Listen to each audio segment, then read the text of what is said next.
ကဲမင်္ဂလာပါလို့เนาะအခုဆိုရင်တော့မေတာချီလေးရောက်နေပါပြီလို့เนาะတာချီလေးကိုရောက်တော့မေဒီမှာမရှိတဲ့လူတွေကိုမေအကုန်လုံးချက်ကြွေတာပေါ့เนาะမေစားခြင်းနဲ့ဝတ်သားအတိုင်းပေါ့เนาะသူစားခြင်းနဲ့ဆိုလို့မေချက်ကြွေတာပါမင်းနေစီမမေလွင်တာချီလေးကတီးဖြူဖြစ်ပါတယ်ပေါ်စီเนาะမေကြီးတို့ရဲ့ပေါ်စီပါเนาะကဲအားနဲ့ပတ်သက်လို့မေကျိုးမှာဖြစ်ပါတယ်လို့เนาะ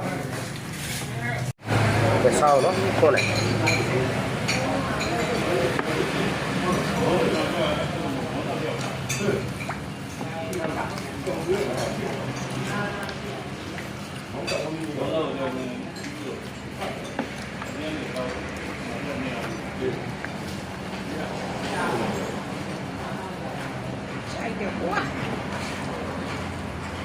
ကျော်ဝယ်တော့သွားတယ်ဝိတ်ချအောင်ပါ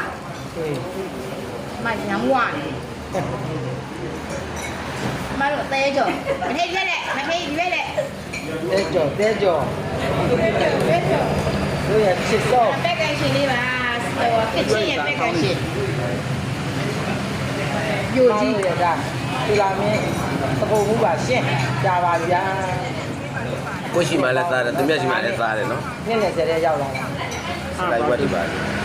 ဒါချစ်ဖို့ကောင်းတဲ့သမီးရောဒါချစ်ဖို့ကောင်းတဲ့သမီးဒါကိုချစ်ကြကောင်းတဲ့သမီးပါဘောအရင်ကောင်းမှဒီမေရောဟိုလာဟုတ်ကဲ့ခိုင်းကြတယ်အဲ့လိုက်တင်းနေဟိုကဖြစ်တယ်ဘာနာချက်တယ်ဆက်မိုင်နော်အဲ့ရရှယ်ပဲ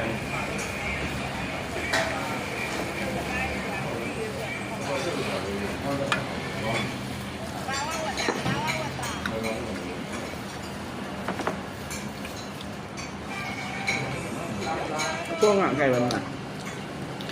တဲ့ပဲထားနေတဲ့နေဒါပါတဲ့တုံးပြီးတော့တဲ့ပါတုံးထဲအောင်မှာ